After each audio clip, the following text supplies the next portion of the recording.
Assalamualaikum warahmatullahi wabarakatuh. Waalaikumsalam warahmatullahi wabarakatuh. Alhamdulillah rabbil alamin wassalatu wassalamu ala asyrafil anbiya'i wal mursalin sayyidina Muhammadin wa ala alihi wa ashabihi ajma'in. Faqala Allah Ta'ala fi kitabihil karim ba'da a'udzu billahi minasyaitonir rajim ya ayyuhalladzina amanu taqullaha haqqa tuqatih wa la tamutunna illa wa antum muslimun. وقال تعالى في آية أخرى وإذا قرأت القرآن جعلنا بينك وبين الذين لا يؤمنون بالآخرة حجابا مستورا أما بعد. Jamaah rahimakumullah, alhamdulillah kita dipertemukan Allah dalam majelis ilmu ini, dan hanya kepada Allah kita berharap, berdoa semoga majelis ini termasuk yang diberkahi Allah Ta'ala. Semoga para malaikat turut hadir sekalipun kita tidak kumpul dalam bentuk wajhan biwajhin, face to face di darat, tetapi melalui jaringan internet. Tapi kita tetap berharap semoga para malaikat mendoakan ampunan dan rahmat Allah untuk kita yang menuntut ilmu dan mendalami ilmu dan mengajarkan ilmu semata-mata mengejar ridha Allah Subhanahu wa taala. Salawat salam sejahtera kita doakan semoga tercurah kepada manusia pilihan Nabiullah Muhammad sallallahu alaihi wasallam, keluarga, sahabat dan para pengikutnya yang setia hingga akhir zaman, dan semoga kita termasuk umatnya yang berhak menerima syafaatul uzma Nabi kita di hari berbangkit nanti. Amin ya rabbal alamin. Saudaraku rahimakumullah, sesuai dengan judulnya, memelihara takwa di tengah fitnah akhir zaman, tentu akan ada dua bahagian yang kita bahas, yaitu bahagian tentang takwa dan bahagian tentang fitnah akhir zaman. Dan izinkan saya justru memulai dari bab fitnah akhir zamannya. Next slide please.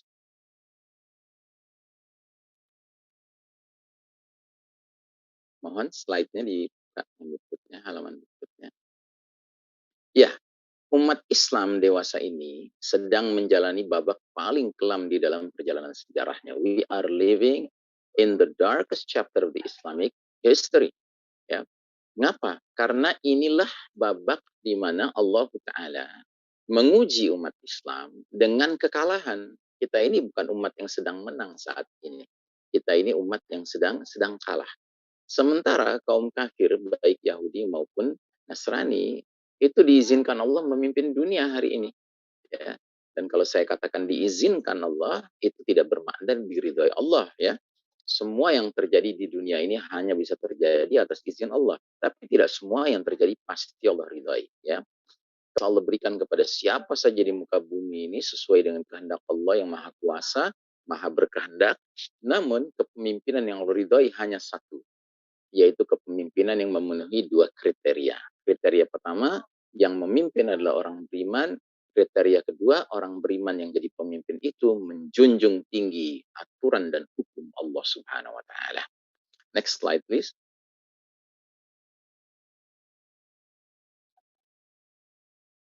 Nah, karenanya Nabi Muhammad SAW menyampaikan kepada kita 15 abad yang lalu kondisi yang kita hadapi sekarang ini dengan gambaran badiru bil a'mali fitanan kaqita'il lailil muslim. Segeralah kalian beramal sebelum datangnya fitanan. Ya, fitanan itu bentuk jamak plural dari fitnah. Kalau fitnah satu ujian, kalau fitanan itu banyak ujian sekaligus. Seperti malam yang gelap gulita. Jadi Nabi menggambarkan dunia akan menjadi seperti sepotong malam yang gelap gulita. Dan pengertian gelap di sini bukan gelap harfiah ya, tetapi gelap dalam pengertian kita dikepung oleh dark values, nilai-nilai yang gelap. Nilai-nilai kekufuran, kemunafikan, kesyirikan, kemaksiatan, kemungkaran, kezaliman, kedustaan, pendek kata, nilai-nilai yang jelek itu justru mendominasi kehidupan kita. Next slide please. Nah, sedangkan dalam hadis yang lain, Nabi Muhammad SAW menyebutkan adanya periode demi periode perjalanan umat Islam. Jadi ini hadis saya sebut hadis periodisasi atau hadis ringkasan sejarah umat Islam. Unik sekali hadis ini. Di dalam hadis ini, Nabi Muhammad SAW menggambarkan akan ada 5 periode, 5 babak, 5 fase yang dilalui umat Islam dari awal kehadirannya sampai ujung akhir umur umat Islam. Dan ternyata setiap periode, setiap babak, setiap fase disebut oleh Nabi dikaitkan dengan gambaran ya sifat sistem kepemimpinannya, ya, karakteristik sifat kepemimpinannya, sistem kepemimpinannya. Ya, ini bahasa aslinya, kita lihat terjemahannya. Next slide please. Nah, jadi Nabi bersabda, kalian umat Islam akan mengalami babak pertama namanya an-nubuwah, kenabian. Selama masa yang Allah kehendaki, kemudian ketika Allah berkehendak, babak pertama itu pun berlalu. Dan memang sudah berlalu, tidak berlangsung lama, cuma 23 tahun. Masa generasi awal umat Islam langsung dipimpin Nabi Muhammad SAW. Terus datang babak kedua, kata Nabi, namanya babak khilafatun ala minhajin nubuwah. Kekhalifahan yang sejalan, selaras, sesuai dengan metode kenabian dalam hal kepemimpinannya. Selama masa yang Allah kehendaki dan ketika Allah berkehendak, babak kedua itu pun berlalu dan sudah berlalu. Dan juga tidak terlalu lama, hanya berlangsung 30 tahun. Ditandai dengan umat ketika itu dipimpin oleh sahabat-sahabat pilihan, sahabat-sahabat utama, sahabat-sahabat yang dijanjikan surga oleh Nabi. Mereka sering dijuluki khulafa ar-rasyidin, khalifah-khalifah yang terbimbing oleh Allah Ta'ala. Sudah berlalu. Kemudian datang babak ketiga, kata Nabi, namanya babak mulkan adhan, zaman raja-raja menggigit. Selama masa yang Allah kehendaki, kemudian ketika Allah berkehendak, babak ketiga itu pun berlalu. Dan memang sudah berlalu. Dan babak ketiga ternyata adalah babak yang paling panjang sejauh ini dalam sejarah umat Islam. Dia berlangsung 1302 tahun. Masya Allah Ta'ala. 13 abad.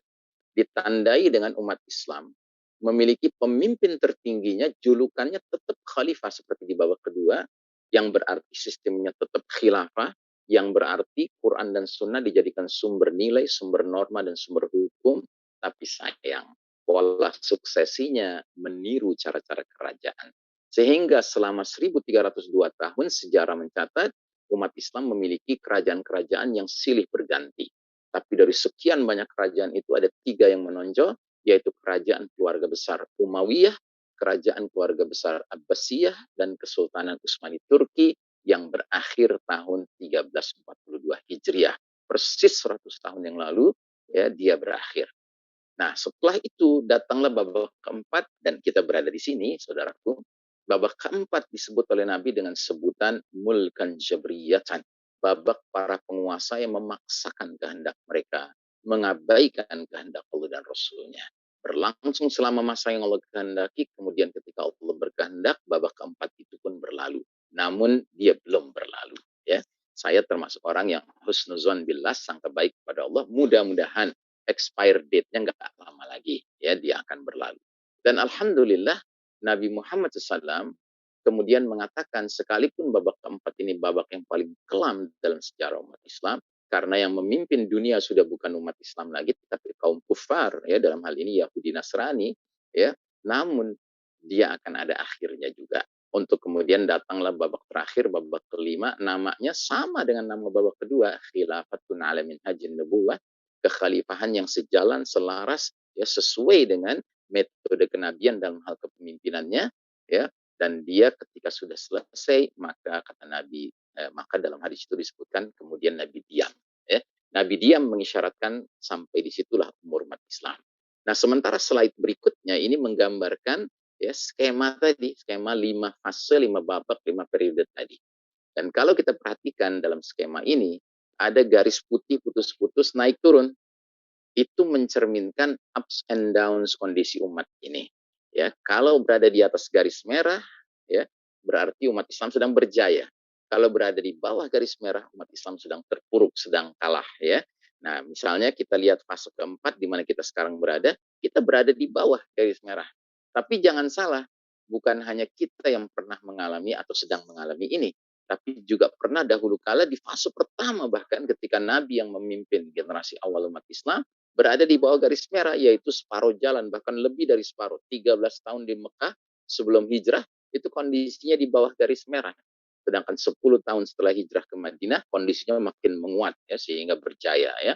Nah, jadi saudaraku rahimakumullah, dari mana kita tahu umat ini naik turun kondisinya? Dan insya Allah kita nanti di babak kelima naik lagi dari ayat, ya, Allah yang jelaskan. Next slide please.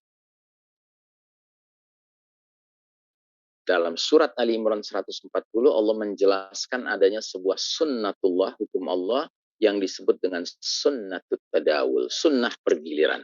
Kata Allah, wa tilkal ayyamu nudawiluha bainan nas. Demikianlah hari demi hari masa kemenangan dan kekalahan, kejayaan dan keruntuhan kami pergilirkan di antara manusia agar mereka bisa mendapat pelajaran.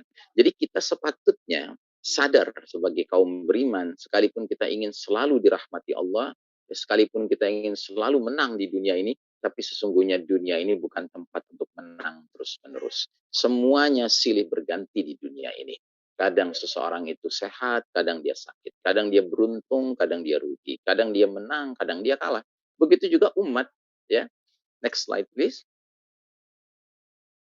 Nah, jadi inilah babak di mana Allah cabut kepemimpinan dunia dari tangan Islam dan umat Islam, padahal sudah berlangsung lama sekali. Kemudian Allah serahkan kepada pihak Barat, Eropa dan Amerika, yang merupakan masyarakat kaum Yahudi Nasrani.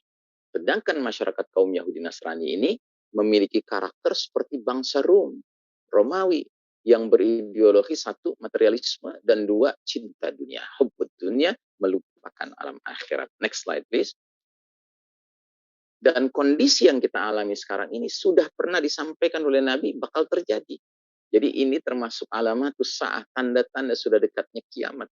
Nabi bersabda, sungguh kalian umat Islam kelak nanti benar-benar akan mengikuti kebiasaan, tata cara hidup, jalan hidup orang-orang sebelum kalian, sejengkal demi sejengkal, sehasta demi sehasta, sehingga sekiranya mereka yang kalian ikut jelas-jelas masuk ke dalam lubang biawak, niscaya kalian terus mengikuti mereka. Sahabat sampai bertanya, ya Rasulullah, apakah mereka itu kaum Yahudi Nasrani? Kata Nabi, paman, siapa lagi kalau bukan mereka? Ya, jadi dulu para sahabat mendengar hadis tadi, dia tercengang, tidak bisa membayangkan. Tapi kita yang hidup sekarang ini bukan saja mengerti hadis itu, kita yang mengalami. Nah, sementara dalam slide ini, surat Ar-Rum, surat bangsa Rum, bangsa Romawi, ayat ke-7, Allah jelaskan karakteristik ya ideologi bangsa Romawi itu. Kata Allah, ya'lamuna zahiran minal hayatid dunya wa hum anil akhirati hum ghafilun. Mereka bangsa Rum, bangsa Romawi hanya faham, hanya mengerti, hanya mengetahui perkara-perkara yang zahir material saja dari kehidupan dunia. Sedangkan mereka tentang kehidupan akhirat adalah lalai. Ya. Nah, bangsa seperti inilah yang sedang memimpin dunia. Ya. Sehingga apa yang terjadi? Next slide please. Akibatnya umat manusia sudah tidak lagi hidup di dalam sistem hidup yang berfondasikan iman tauhid, yang lurus dan berkah, melainkan hidup di dalam sistem kafir syirik yang sesat dan merusak. Next slide please. Nah, karenanya dalam gambaran ini, selama 1342 tahun Hijriah, umat Islam berjaya, kita memimpin umat manusia dengan memperkenalkan sistem hidup yang berfondasikan iman tauhid. Tapi begitu tahun 1342 Hijriah, Allah cabut hak kita memimpin dunia ini, lalu kaum kafir, Barat, Yahudi Nasrani yang memimpin dunia, apa mungkin mereka meneruskan sistem berlandaskan iman tauhid? Tentu tidak mungkin. Karena kata orang Betawi, beriman kagak, bertauhid kagak. Bagaimana mungkin mereka akan meneruskan sistem iman tauhid? Akhirnya yang mereka teruskan adalah sistem berfondasikan kekufuran dan kesyirikan. Wa na'udzubillahi min dzalik. Karenanya, melanjutkan hadis tadi, next slide please, Nabi Muhammad SAW menggambarkan fenomena apa yang muncul kalau era penuh fitnah sudah datang dan dunia menjadi seperti malam yang gelap gulita. Fenomenanya mengerikan sekali. Nabi bersabda, yusbihur rajulu mu'minan wa yumsi kafiran. Au yumsi mu'minan wa yusbihu kafiran. Di pagi hari seseorang masih dalam keadaan beriman, mukmin, lalu jadi kafir di sore harinya. Atau di sore hari seseorang masih dalam keadaan beriman, mukmin, lalu jadi kafir di pagi harinya. Kan ngeri sekali. Nabi tidak mengatakan ya pagi berbuat amal soleh, sore berbuat amal jahat. Sore berbuat amal soleh, pagi berbuat amal jahat. Perbandingannya bukan antara amal soleh dan amal jahat. Ingat ya, seorang muslim melakukan satu kejahatan tidak serta-merta menjadi kafir. Tapi di sini Nabi jelas-jelas menggunakan redaksi. Pagi beriman, sore kafir. Yang berarti apa? Next slide please.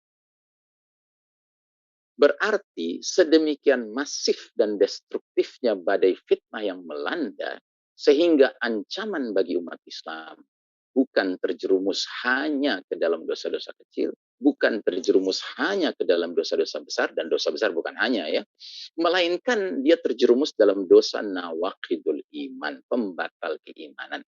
Dan inilah puncak kegelapan babak keempat ya. Sistem kafir syirik telah menjelma menjadi peradaban penuh dosa, bahkan menghasilkan umat Islam yang murtad dari agamanya, karena kehidupan sudah tidak lagi ditujukan, diarahkan untuk mengejar, meraih keridhaan Allah, melainkan menuju kesenangan materi dan dunia belaka. Ya. Nah, ini seluruhnya adalah kajian tentang fitnah akhir zaman. Kita masuk sekarang ke takwa. Next slide, please. Nah, di dalam surat Al-Anfal ayat 29, Allah Ta'ala berfirman, Ya ayuhal ya ayuhal ya ayyuhalladzina amanu in tattaqullaha yaj'al lakum furqanah. Hai orang-orang beriman, jika kalian bertakwa kepada Allah, niscaya Allah akan berikan kepadamu furqan. Furqan itu artinya pembeda antara yang benar dan yang salah, antara yang hak dan batil, antara yang diperintahkan Allah dan dilarang Allah, antara sunnah Nabi Muhammad SAW dengan bid'ah. Ya. Jadi orang yang bertakwa, ketika benar takwanya, dia akan diberikan dalam dirinya build up system furqan, kemampuan membedakan hak wal batil. Apalagi kalau furqannya dipertemukan dengan al-furqan. Al-furqan yang ada dalam mana? Dalam Al-Quran. Karena Al-Quran adalah Al-Furqan ya. Sebentar, kita belum pindah ke slide berikutnya. Nah, jadi akan dahsyat sekali jika seorang muslim mukmin muttaqin yang memiliki furqan lalu ditempelkan, dipertemukan dengan Al-Furqan dalam Al-Quran, niscaya dia tidak akan menjadi orang yang pernah bimbang dan ragu untuk menyatakan yang baik sebagai baik, yang buruk sebagai buruk, yang hak sebagai hak, yang batil sebagai batil. Siapapun mau bilang sebaliknya, dia tidak akan terima. Ya.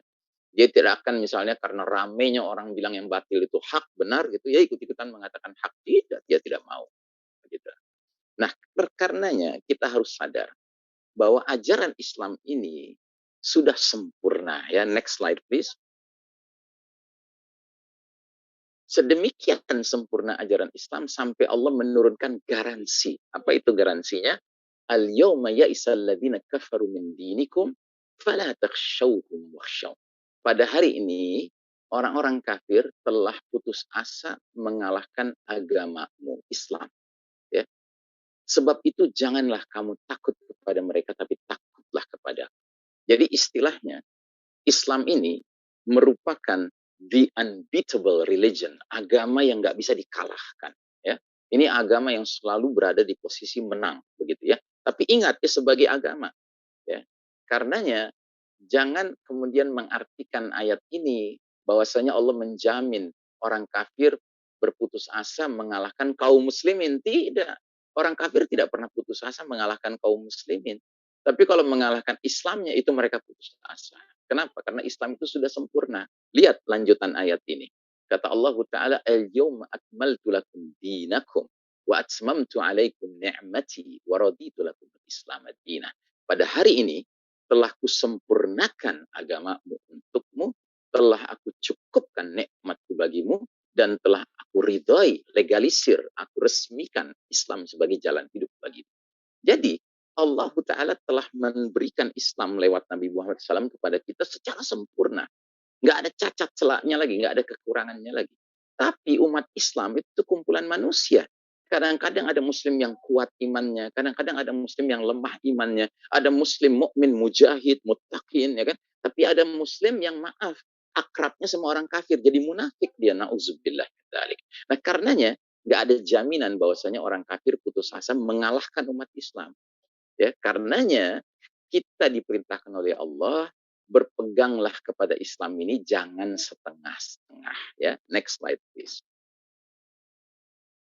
Allah memerintahkan kita fa'aqim wajhaka lid-dini hanifah. Hadapkanlah wajahmu dengan lurus, dengan fokus kepada agama Islam ini. Ya, jangan mencari-cari ya, Islam jenis tertentu. Islam nggak perlu tambahan tempelan-tempelan macam-macam. Misalnya, kamu Muslim, iya saya Muslim, tapi saya Muslim humanis gitu ya. Seolah-olah dalam Islam nggak ada humanisme, nggak ada kemanusiaan. Ya kan? Kamu Muslim ya? Iya saya Muslim, tapi saya Muslim modern. Soalnya dalam Islam menentang modernisme. Ya. Saya Muslim, tapi saya Muslim progresif gitu. Ya seolah-olah Islam tidak progresif gitu. Atau saya Muslim, tapi saya Muslim moderat. Seolah-olah Islam tidak moderat. Ya. Islam itu sudah sempurna. Gitu. Dan Islam itu diciptakan Allah sesuai fitrah Allah disebabkan dia telah menciptakan manusia menurut fitrah itu. La tabdila li khalqillah. Nggak ada perubahan dalam ciptaan Allah. Ciptaan Allah itu agama Islam ini, ciptaan Allah itu manusianya. Ya. Agama Islam dari dulu sampai sekarang sampai nanti ya begitu-begitu saja, nggak berubah. Sebagaimana manusia dari dulu sampai sekarang sampai nanti ya nggak berubah. Kalau lapar perlu makan, kalau haus perlu minum, kalau sudah dewasa muncul kebutuhan biologis seksual harus menikah, dan menikahnya harus dengan lawan jenis, nggak boleh dengan yang sejenis ya, karena Bani Adam ini hadir karena adanya Adam dan Hawa, bukan Adam dan Ismail ya.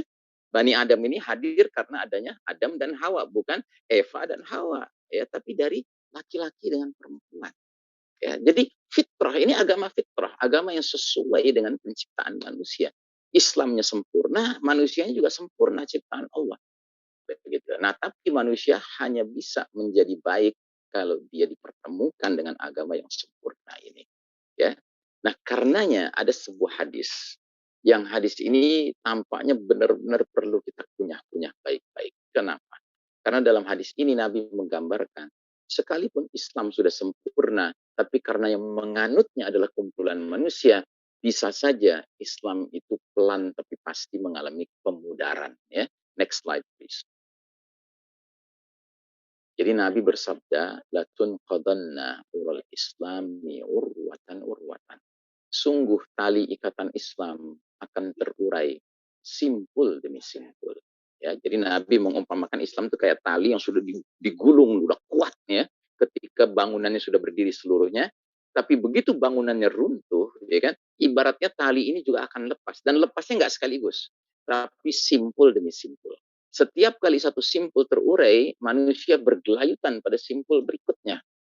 Dan kata Nabi, simpul yang paling awal terurai adalah urusan hukum, sedangkan simpul yang paling akhir terurai adalah urusan sholat. Ya. Next slide, please.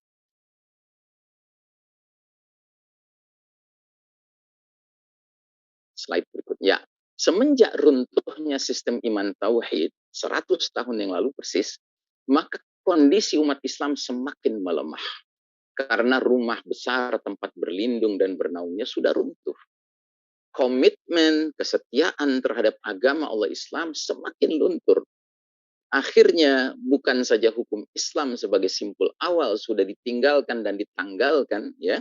Jadi 100 tahun yang lalu yang pertama kali terjadi pada negeri-negeri kaum muslimin adalah hukumnya diganti. Tadinya hukum Islam akhirnya pakai hukum bikinan manusia, hukum sekuler. Terus akhirnya setelah hukum Islam lepas, simpul politik lepas. Ya. Kita sekarang sulit menemukan politik yang dimainkan oleh politisi Muslim dengan politik Islam. Sulit sekali kita temukan. Ya. Memang politisinya sekarang Muslim, tapi apa iya dia memperlihatkan politik yang Islami? Karena politik sekarang benar-benar mencerminkan ya tujuan menghalalkan segala cara. Ya. Di bidang ekonomi, bahkan negeri-negeri kaum muslimin mengundang ekonomi ribawi, sesuatu yang dimurkai, diperangi oleh Allah dan Rasulnya. Ya. Di bidang budaya, ya masyarakat muslim, coba lihat, budayanya sudah mengekor kepada barat, kepada Yahudi Nasrani. Tanggal 14 Februari ikut merayakan Valentine's Day dengan segala kemaksiatannya. Tanggal 31 Desember ikut merayakan malam tahun baru dengan trompetannya, dengan bakar uangnya, dengan kemaksiatannya. Ya. Jadi budayanya sudah budaya apa sekarang ini? Bahkan ada negeri Muslim, ada orang yang dikenal sebagai ulama di negeri Muslim itu menganjurkan generasi mudanya hendaknya meneladani budaya K-pop. K-pop itu penyanyi-penyanyi dari Korea. Bayangkan, kok bisa begitu? Ya, jadi simpul budaya sudah lepas. Terus simpul pendidikan, ya lepas simpul pendidikan. Kita lihat sekarang ini, ya pendidikan itu sangat sekuler. Ya, dan kebanyakan orang tua inginnya anaknya kalau nggak jadi tukang dokter, tukang insinyur. Karena itu dianggap yang paling mendatangkan kebaikan duniawi, yaitu harta, rezeki. Sementara jarang kita temukan orang tua yang benar-benar ingin bercita-cita anaknya jadi ulama yang bisa menerangi dunia yang sedang gelap gulita hari ini. Terus simpul medis lepas ya. Dulu kita mengenal yang disebut dengan tibbun nabawi, pengobatan cara Nabi. Para tabib dahulu kala kalau menangani pasien dan akhirnya pasiennya sembuh, dia akan mengatakan pada pasiennya, alhamdulillah Allah sudah menyembuhkan engkau, ya kan? Jadi dia nggak mengkaitkan dengan dirinya, dia tidak tepuk dada gitu loh. Sementara medis modern sekarang menghasilkan dokter-dokter yang tidak ragu berbicara, playing God, seolah-olah bermain Tuhan. Pak, Bu, setelah mempelajari diagnosa jantung Bapak, kelihatannya umur Bapak tinggal 3 bulan. Ya, Nauzubillah min dzalik, kok beraninya? Dia playing God. Makanya hari ini kadang-kadang ucapan dokter itu kayak sabda Nabi. Nauzubillah min dzalik. Ya, jadi ini semua sudah terjadi. Lepas simpul hukum, lepas simpul politik, lepas simpul ekonomi, budaya, pendidikan, medis, bahkan militer. Coba lihat angkatan militer negeri kaum muslimin. Apakah berspiritkan ruhul jihad? Oh, malah sebaliknya ditanamkan dalam pendidikan mereka anti jihad. Ya, kan aneh sekali gitu. Sehingga akhirnya banyak angkatan militer negeri-negeri kaum muslimin slogannya sama dengan slogan militer barat sekuler. Apa itu? Right or wrong is my country. Mau benar mau salah, pokoknya bela negara. Begitu ya.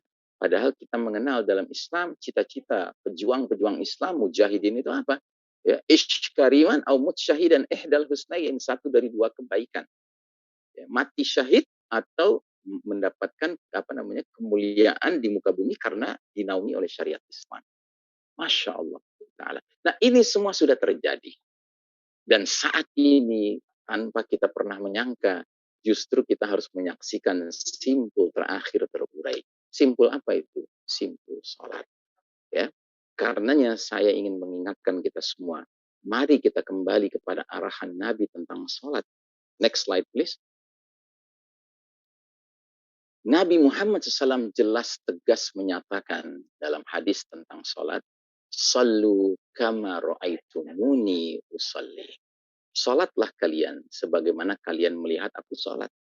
Jadi artinya Nabi Muhammad SAW itu tidak membuka pintu kreativitas dan inovasi bagi kita untuk boleh merubah-rubah tata cara sholat. Ya. Jadi Nabi itu menyuruh kita copy paste. Bagaimana Nabi sholat, begitu ikuti. Ya. Karenanya para ulama sampai merumuskan, next slide please, ya, kaidah fikih tentang urusan ibadah ritual seremonial yang mana sholat termasuk di dalamnya. Bunyinya al-aslu fil ibadah al-hadar. Hukum asal dalam ibadah ritual seremonial termasuk sholat adalah terlarang. Ya. Maka suatu ibadah tidak disyariatkan kecuali ibadah yang disyariatkan oleh Allah dan Rasulnya. Jadi tidak ada ceritanya kita boleh menyebutkan sesuatu itu ibadah kalau kita karang-karang sendiri. Tidak bisa. Gitu. Ya. Karenanya, next slide please. Ketika Nabi akan memimpin sholat berjamaah para sahabat, Nabi itu datang kepada para sahabat, mengusap bahu-bahu mereka, dada-dada mereka, seraya bersabda, La takhtalif sufufukum patakhallaf qulubukum. Janganlah kalian berselisih dalam saf kalian, barisan kalian, sehingga berselisih hati kalian. Ya, jadi antara saf tidak berselisih dengan hati tidak berselisih itu berkaitan. Nah, sementara barisan sholat itu dikatakan berselisih softnya jika dua syaratnya tidak terpenuhi. Apa itu? Syarat soft itu lurus dan rapat. Ya. Kalau lurus tapi tidak rapat, itu namanya berselisih. Atau kalau rapat tapi meliuk-liuk, itu namanya berselisih. Soft itu harus lurus dan rapat. Ya. Next slide, please. Nah, maka dalam hadis ini, Nabi sampai mengatakan, qimus sufufa. Ya, hendaknya kalian tegakkan soft-soft kalian, ya. Wahadu bainal manakib, sejajarkan pundak-pundak kalian. Terus Nabi jelas tegas menyatakan wasuddul khalal, tutuplah celah-celah di antara kalian. Jadi Nabi tidak membenarkan boleh ada celah-celah di antara orang yang salat berjamaah. Terus Nabi lanjutkan, ya. Walinu bi aidi ikhwanikum, dan hendaknya kamu berlemah lembut terhadap kedua tangan saudara kalian. Maksudnya begini. Kalau kita sedang sholat di soft kedua, soft depan ternyata ada celah. Kelihatannya muat satu orang tapi agak sempit. Masuklah dengan lemah lembut di situ. Karena kanan kiri kita itu tangan saudara kita. Terus apa kata Nabi selanjutnya? Nabi ulangi lagi soal celah. Saking seriusnya urusan celah ini. Apa kata Nabi selanjutnya? Wala tadharu furujatin lisyaitan. Dan janganlah kalian biarkan celah-celah itu untuk syaitan. Nabi bisa lihat setannya, kalau kita manusia biasa nggak bisa lihat setan.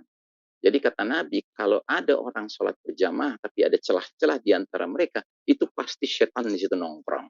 Ya, pantas kalau Nabi bilang soft itu berselisih, ya sudah berselisih hati karena setan ada di kiri kanannya. Ya. Bahkan yang lebih mengerikan lagi, Kata Nabi SAW, wa man wasala saffan wasalahullah, wa man qata'a saffan qata'ahullah. Barang siapa menyambung saf, Allah sambung dia. Barang siapa memutus saf, Allah putus dia. Urusan apa ini sambung dan putus? Urusan rahmat Allah. Bayangkan. Jadi kalau kita sengaja sholat, ada celah-celah kita putus saf, ya, itu kita nggak dirahmati. Tapi sebaliknya kalau kita menutup celah-celah, kita sambung saf, kita dirahmati oleh Allah. Ya. Next slide, please. Nah, karenanya Nabi pernah sampai bertanya kepada para sahabat, ala tasuffuna kama tasufful malaikatu 'inda rabbiha. Mengapa kalian tidak bersaf berbaris dalam salat kalian seperti malaikat bersaf berbaris di hadapan Allah? Para sahabat nggak pernah lihat malaikat sehingga mereka bertanya-tanya, ya Rasulullah, bagaimana sih para malaikat berbaris? Kata Nabi, mereka menyempurnakan saf awal dan mereka menempelkan, merapatkan diri dalam saf, dalam barisan. Jadi saudaraku rahimahullah, Nabi Muhammad sallallahu alaihi wasallam sangat bangga melihat umatnya, sholatnya, barisan safnya itu seperti para malaikat. Itu Nabi bangga sekali. Safnya lurus dan orang berlomba ingin di saf Allah dan rapat lagi. Ya, itu Nabi bangga. Dan kalau itu jadi kebanggaan Nabi, mestinya menjadi kebanggaan kita. Dan kalau itu jadi kebanggaan kita, mestinya kita tidak rela itu dirubah barang sedikit pun. Ya, karena Nabi tidak mungkin berdusta. Nabi tidak mungkin menyuruh kita rapat dalam saf, padahal Nabi tahu suatu ketika nanti akan terjadi penyakit yang bisa menimbulkan penularan. Ya, mesti ada pengecualiannya, tapi Nabi tahu bahwa dia tidak mungkin menimbulkan mudarat, ya, sehingga Nabi tidak pernah mengarahkan seperti itu. Karenanya saudaraku rahimakumullah, next slide please. Coba lihat gambar ini, ya, coba lihat gambar ini. Kenapa kok jadi mirip? Yang kanan bukan kaum muslimin, yang kiri sepertinya kaum muslimin. Next slide please. Kenapa kok jadi mirip? Yang kanan bukan kaum muslimin, yang kiri kaum muslimin. Next slide please. Tadi sujudnya, sekarang berdirinya. Berdirinya juga jadi mirip sekarang. Yang kanan bukan kaum muslimin, yang kiri kaum muslimin. Nah, next slide please. Nah, di gambar ini akhirnya dijelaskan bahwa yang atas itu kumpulan kaum muslimin tahun 2020. Sebelum 2020 nggak ada seperti itu. Sedangkan yang bawah al-Budhiyin, kaum Buddha. Ya. Jadi, kalau kita pelajari sejarah Islam, dahulu pernah terjadi wabah, pernah.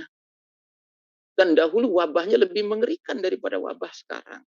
Dulu orang baru kelihatan tanda-tanda ketularan di kulitnya, bintil-bintil. Sorenya mati, Pak. Sementara sekarang orang divonis positif terinfeksi, ya, itu butuh sekian hari, sekian belas hari dia diisolasi, dan kemungkinannya dua. Kemungkinan sembuh 80%, kemungkinan wafat 3%. Ya, statistik kan menunjukkan begitu. Sampai sekarang statistik di mana-mana. Yang terinfeksi 100%, yang sembuh 80%, 70%, yang meninggal 3%. Begitu. Tapi kok bisa dahulu kala sudah begitu mengerikan wabahnya, nggak ada catatan sejarah dari ulama, dari para sahabat yang mengatakan waktu itu sholat sampai berubah tata caranya. Nggak ada.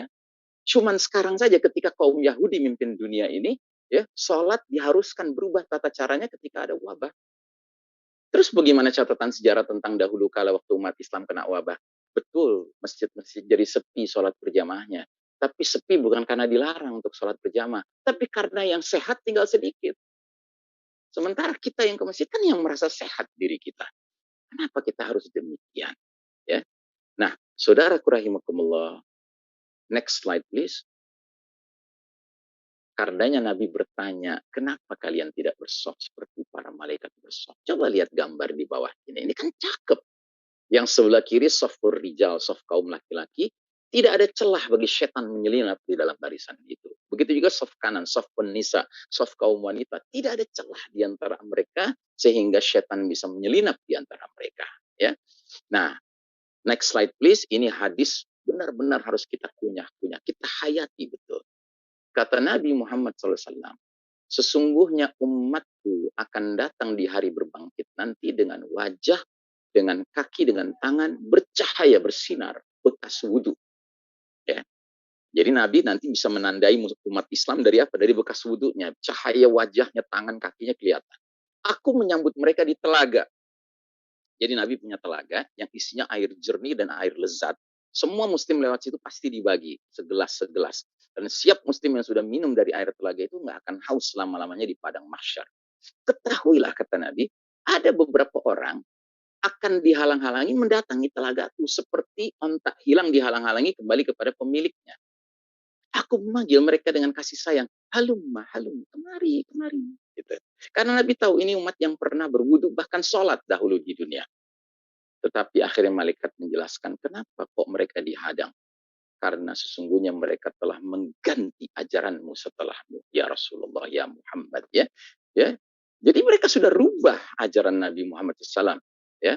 Sehingga akhirnya yang Nabinya panggil dengan penuh kasih sayang, Nabi usir, menjauh. Nabi nggak mau dekat-dekat dengan umatnya yang berani-berani merubah aturan, ya, agamanya, ajaran agamanya. Dan dalam hal ini, agama Islam ini yang paling pertama, ya, tauhid, iman. Sesudah itu apa? Sholat. Bahkan sholat menjadi hal yang pertama kali diperiksa di hari berbangkit kelak nanti. Next slide, please. Nah, di dalam ayat ini, ini Al-Quran ya, Allah Ta'ala yang berfirman, Allah singkap kepada kita, setan dari kalangan manusia itu siapa? Kata Allah, la tajidanna asyaddan nasi adawatan lilladzina amanu al-yahuda walladzina asyraku. Sungguh engkau Muhammad akan temukan orang-orang yang paling keras permusuhannya kepada orang beriman, ialah kaum Yahudi satu dan kaum musyrikin dua. Makanya hari ini di mana kaum muslimin paling teraniaya itu di dua tempat. Satu yang dikuasai kaum Zionis Israel, yaitu Palestina, dan satu yaitu di Xinjiang, di China bagian barat, yang dikuasai oleh kaum musyrikin Cina. Ya. Ini dua kaum ini dahsyat sekali permusuhannya kepada umat Islam. Next slide, please. Nah, sementara Nabi Muhammad SAW menjelaskan kepada kita, menyingkap kepada kita sifat aslinya Yahudi. Kata Nabi, innal Yahuda qad sa'imu dinahum. Sesungguhnya kaum Yahudi sudah bosan dengan agama mereka. Ya, wahum qaumun hasadun, dan mereka adalah kaum yang bersifat hasad, iri kepada kita umat Islam. Dan mereka hasad kepada kita umat Islam terutama dalam 3 urusan. Urusan pertama, Raddus salam. Kebiasaan umat Islam saling mengucapkan assalamualaikum dibalas waalaikumsalam. Umat Yahudi nggak suka umat Islam itu saling berkasih sayang karena Allah. Uhuwah Islamiyah. Yang kedua, mereka sangat geram, iri kepada kita, hasad pada kita dalam urusan iqamatis sufuf. Kedisiplinan umat Islam mengatur soft dalam sholat berjamaahnya. Yang mana softnya disiplin, dikatakan disiplin karena lurus dan rapat. Mereka nggak suka dengan itu. Ya. Makanya kalau ditanya sekarang ini, siapa yang paling tersenyum, tertawa, melihat bagaimana sholatnya di Masjid Nabawi, Masjidil Haram, ya tentu kaum Yahudi. Karena mereka selama ini nggak suka melihat disiplinnya kaum muslimin dalam mengatur soft. Ya. Terus yang ketiga, mereka sangat hasad pada kita dalam urusan apa? Qaulihim khalfa imamihim fil maktubati amin. Ucapan umat Islam di belakang imam mereka dalam sholat-sholat wajib, yaitu setelah waladhalin, ya, jamaah mengucapkan amin. Ya, tentunya dalam sholat-sholat wajib yang jahar, maghrib, isya, subuh, dan Jumat, sholat Jumat. Ya, makanya sekarang ya, Yahudi itu tidak sepuas dahulu ya, setahun yang lalu ketika 2 bulan masjid di-lock sama sekali, ditutup sama sekali, nggak terdengar jamaah sholat di situ, nggak ada aminnya, itu Yahudi senang sekali. Sekarang juga tetap senang karena apa, sudah dibuka pun ada aturan kuota ya, mestinya muat 1.000 orang dalam satu masjid, cukup 500 atau 400 saja supaya setidak-tidaknya volume aminnya mengecil begitu ya. Nah, jadi saudaraku rahimakumullah, dari semua yang kami uraikan ini, tentu kita harus kembali bertanya kepada diri kita masing-masing.